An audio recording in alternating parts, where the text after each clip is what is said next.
जगन्नाथ जी श्री मंदिर छोड़कर जा रहे हैं, पर क्यों? बंगाल में एक भक्त रहते थे, रामदास। उनका नियम था कि हर एकादशी पर वे पैदल बंगाल से जगन्नाथपुरी जाया करते थे। वहां जाकर वे सुबह समुद्र में स्नान करते, महाप्रसाद पाते और फिर रात को शयन आरती के बाद मंदिर के बाहर बैठकर कीर्तन करते। महाप्रभु जगन्नाथ जी उनसे बहुत प्रसन्न रहते थे और उन्हें अपार प्रेम करते थे। धीरे धीरे समय बीता और रामदास वृद्ध होने लगे। अब उनके शरीर में पहले जैसा बल नहीं रहा, लेकिन उन्होंने अपना नियम नहीं छोड़ा। उनका मन अब भी वही था, भक्ति में अटल। महाप्रभु जगन्नाथ जी को उस पर दया आ गई। जब अगली एकादशी पर रामदास पुरी पहुँचे और कीर्तन कर रहे थे, उन्होंने नेत्र बंद किए हुए प्रभु का ध्यान लगाया।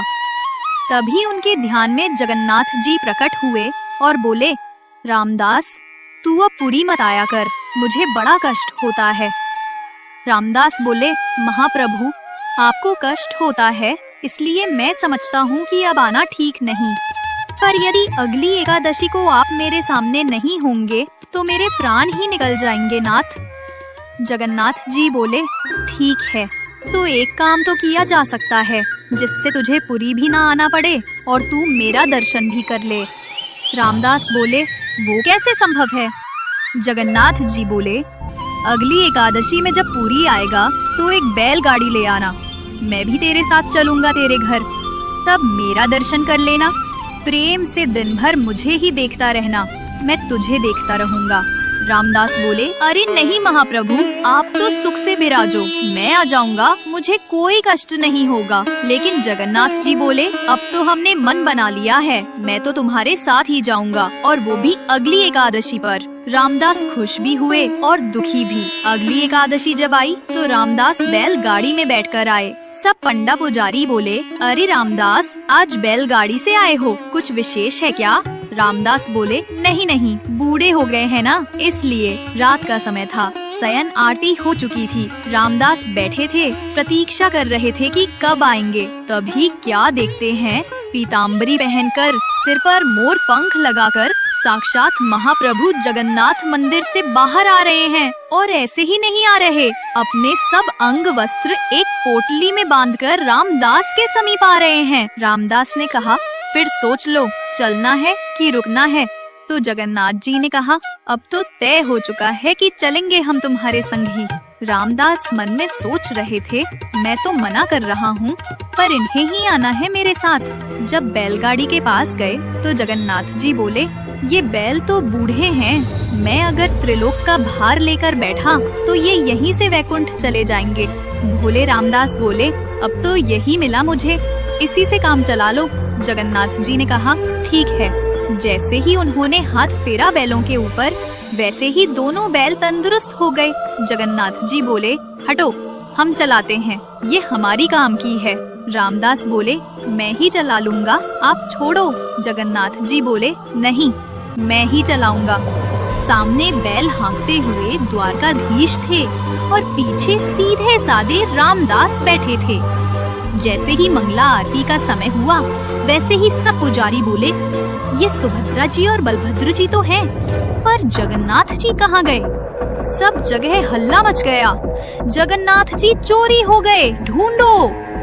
सबका शक गया रामदास के ऊपर, क्योंकि रामदास ही वहाँ रात भर रहते थे।